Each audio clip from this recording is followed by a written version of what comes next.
The movie takes place in 2021 as riots begin taking over the streets of Mexico City. When things get violent, the mess is taken advantage of to establish a military dictatorship. Hospitals are suddenly flooded with wounded people, and the elderly are kicked off their beds to give space to the new arrivals. Meanwhile, in the fancy part of the city, two wealthy families are celebrating the wedding of their heirs, Marianne and Alan. Marianne's mother, Rebecca, is extremely worried because a judge friend will be attending the party, so everything must be perfect. Whenever the happy couple gets some money as a gift, Rebecca puts it away in the safe. She also keeps obsessing over the water because sometimes it comes out green, a consequence of the paint being used in the riots. However, her husband Ivan tells her she needs to relax. Most people, including Marianne's brother Daniel, arrived early, but many of the guests are having trouble reaching the house because of all the blocked roads. One couple even got green paint thrown at their car and their clothes. During the party, Marianne is approached by Mom Marta to ask her if she could spare a minute for former employee Rando. It turns out his wife Elisa, who also used to work for this family, is very ill and needs surgery as soon as possible. Rolando had everything ready at the public hospital, but the protesters took over, and now he has to take her to a private practice for which he needs money. Rebecca is hesitant to help, using the wedding party as an excuse to guilt-trip him, but Rolando swears he would not be here if it was not an emergency, so Rebecca has no choice but to try to help the man that worked for her for years. While some guests decide to leave early because they are afraid more roads will be closed, Rebecca asks Daniel and Ivan for some money, specifically mentioning loan numbers, and after adding a bit of her own, she brings it to Rolando. It is not even a quarter of what he needs, but she claims it is all they had on hand before going back to the party. Rolando stays by the door, wondering what to do, when he suddenly sees Marianne and calls her over, congratulating her on the wedding before explaining his situation. Marianne has always been fond of Orlando and his wife, so she does not hesitate to go back inside to ask for that extra money. Daniel tells her to ask Ivan, but Marianne knows how he gets when it comes to money and thinks it is a bad idea, causing Daniel to take matters into his own hands. He goes outside and gives Rolando all the money he has left in his pockets, which isn't much, and tells him to leave or he will call security. Marianne still refuses to give up and asks Roland to wait before going to the family safe, only to discover she cannot open it and access her own money. She asks Ivan about it and learns her mom changed the password, but instead of helping, Ivan tells her to enjoy the party and leave those matters for later. Next, Marianne goes to ask Alan if he has the new password, but Alan does not, and he thinks Rolando may be scamming them. Still wanting to avoid such a talk, Marianne ends up grabbing her phone and credit card before going to find Rolando, who unfortunately has already left. Desperate, Marianne talks to Marta's son Christian, asking him to take her to Rolando's house. Right after the two of them leave in one of the family's many cars, the judge friend finally arrives at the party, and Rebecca immediately sends Marta to find Marianne. Marianne gets a call from Marta on her phone and explains she will be taking Rolando and his wife to the hospital. She also asks Marta not to tell her family where she is going.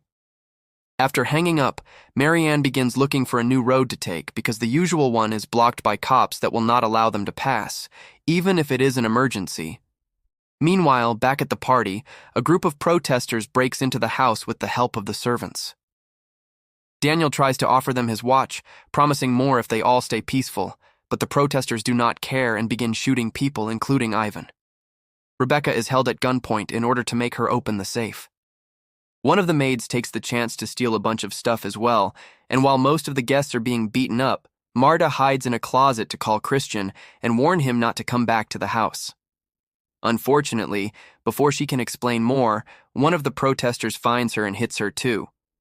Guests are held against the wall and asked for their belongings.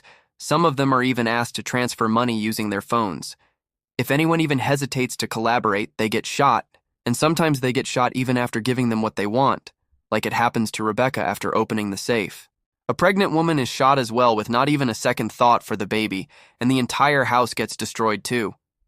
Marianne and Christian are having trouble as well, because they have accidentally taken a messy road where the car is hit with green paint and shaken by the protesters.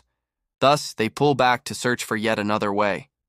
This time, Christian drives while Marianne hides so that the outsiders cannot tell a socialite is entering the poor neighborhood.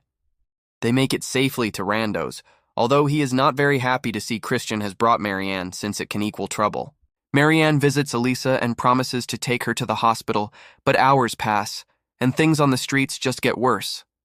Thus, Christian allows Marianne to stay at his apartment, which is right above Orlando. It is late at night when the Secretary of Defense finally manages to take control of most parts of the cities, and Marta finally gets to escape her employer's home, doing her best to walk through the riots unnoticed. In the morning, ambulances arrive at Daniel's house to take away all the bodies, while the army declares a curfew for all the areas affected by the riots. Marianne wakes up and wants to go home, but it may be dangerous, so Christian goes outside first to check the state of things. The streets are empty except for a group of soldiers that immediately get Christian on his knees to interrogate him. When Christian confesses he wants to help his boss, the soldiers enter his home and make him stay there while taking Marianne away, promising to guide her home safely. Marianne is put inside a truck and asked for her jewelry and phone, which is not working anyway because the lines are all down. As they pass through the city, destruction and bodies can be seen everywhere. Marta finally makes it to Christian after walking for hours, but Marianne is not doing as well. The soldiers lied and are not taking her home. They are taking her to their base, where they keep tons of hostages that they will use to get ransom money later. Each victim gets a number written on their heads and is asked for their personal information before being put in a cell with everyone else. If they don't collaborate, they are punished with violence. Sometimes a bunch of soldiers come over and take the women into an open room to take advantage of them. At the hospital, Daniel finally has a breakdown when he is reminded he has to make arrangements for the funerals of his wife and Rebecca. Later, Alan takes Daniel with him to see his dad, who is friends with General Orby. They ask this general to pull some strings to find Marianne, and Orby promises to do as much as he can.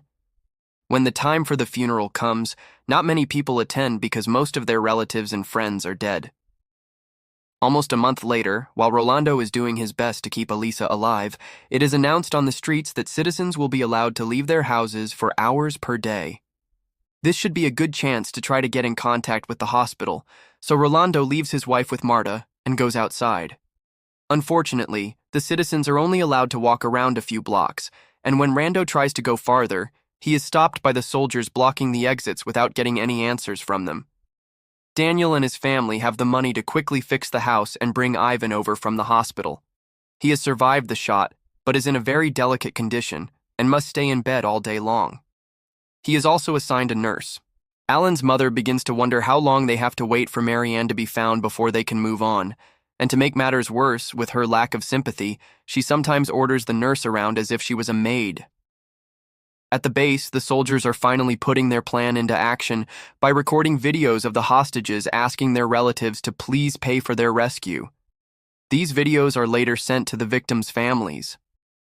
One night, Elisa's health hits its lowest, so Rolando decides to risk going outside to find a doctor. Unfortunately, he ends up being shot by the soldiers because he will not stop walking when asked and ends up dying the same night as his wife. Sometime later, Christian and Marta go to church to say goodbye to both of them. The next day, Daniel gets the video of Marianne plus a request for $10 million for her rescue, but no instructions on how to send the money. At the base, the hostages are all being washed together with cold water from a hose, while the soldiers begin arguing over who gets which amount of money depending on how much they have helped their cause. Two particular soldiers are not happy with the small amount their boss assigns them, so when nobody is watching, they move Marianne to another cell before visiting Christian and Marta with a message. If they want to save Marianne, they must bring 800,000 pesos.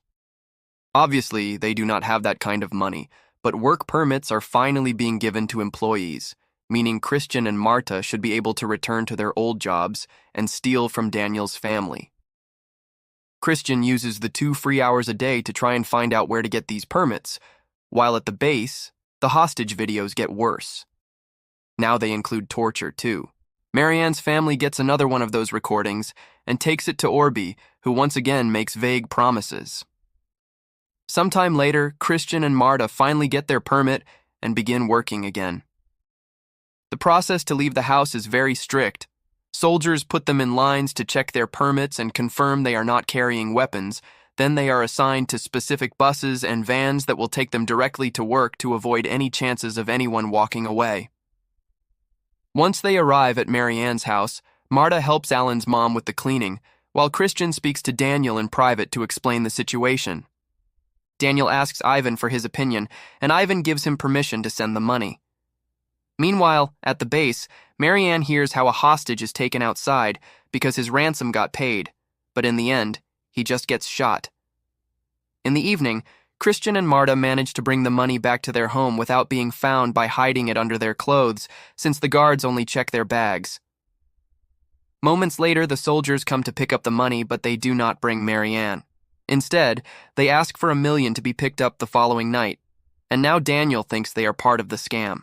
He calls the general to ask for his help, and in the evening, Orby and his men wait at Christian's home for the soldiers to come for the money. The soldiers get arrested, and sadly, so is Marta.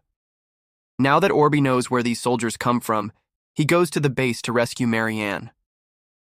Once he leaves without doing anything about the rest, the other soldiers begin shooting and lighting on fire all the hostages in order to abandon the building before they can possibly be arrested too. Instead of being taken home, though, Mary Ann is taken to Christian's place, and both of them get shot on the spot. When Orby calls Daniel over to identify the body, he pretends Christian killed Mary Ann before ending things for himself too.